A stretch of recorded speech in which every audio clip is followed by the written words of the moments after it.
Lalo na kung premium yung mga meat natin. Wow. Actually, so dito guys, you will be assigned by a helper. So sila po yung magluluto.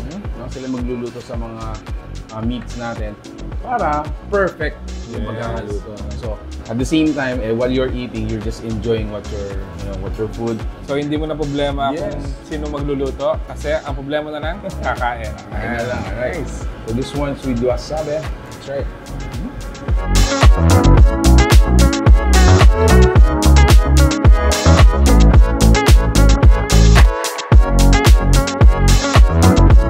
So what they serve us, yung kanilang premium set B, which is good for 4 people.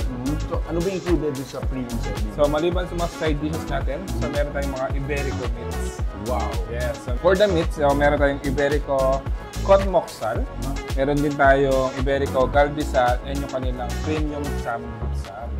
Wow! So yun yung mga kasama doon sa premium set B natin. Okay. Just to add also yung Iberico natin, they came all the way from Spain, imported sa Korea, and then actually sa Philippines ay hindi basta-basta na order to. So from Korea, na-import din papunta sa Philippines. So sa Kim's Brother lang ang merong Iberico meat. 100% galing sila from Korea. So kagandahan dito, not just for their set meals, they also have a la carte meals. Yes. So sa mga a la carte naman nila, pwede rin silang orderin kung kayo may mga couple lang, or kung nag-iisa kayo, pwede rin silang kumain dito. They are available 24 hours. So meron tayo dito yung kanilang dosot bibimbap, moksal kimchi jjigae, moksabal, which is yung parang cold noodles. Meron na silang gano'n. Yes. Meron tayo yung kanilang bulgogi bosot jonggol, which is ito yon. And syempre yung kanilang cheese poktan, geran marie, and yung kanilang kakaiba na nalchal saga jumokbab. Which is this one? Ito yon. So parang kakaiba siya na rice. Yes, actually. So ayun, so this is actually part of their a la carte. Yes, part ng a la carte. At the same time, meron din siya doon sa package. So yung mga side dishes naman po dito, you can order as much as you can. And so you can order one meal and then unlimited na rin yung mga side dishes na. Or doon sa mga set meals, unlimited din yung mga side dishes na. Alright, kain pa tayo.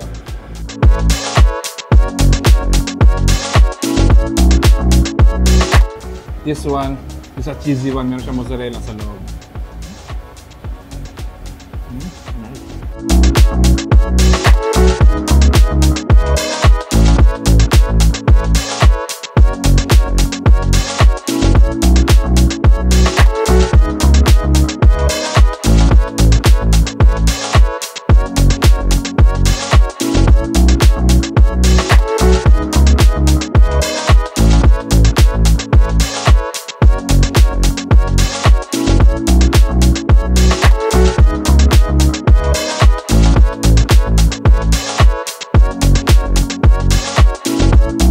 Nandito tayo naman sa isang kwarto nila. Actually, they have 8 rooms dito po sa Kim's Brother. And actually, kung saan tayo nandito ngayon, it can actually be convertible into a larger room. Yes.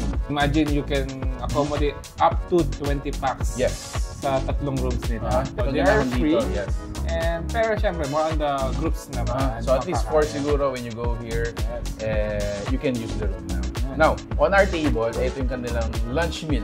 For their lunch meal, available sila from 6 a.m. to 3 p.m. Until 3 p.m. lang yun, guys. So this is 450 pesos. Yuksam Mulneng. Yes. So ayan.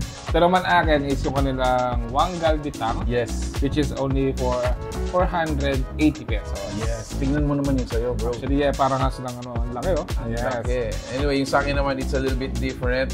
And then, partnered siya with our meat, the yuksa. Mga sinaserve nila dito, bro, super premium.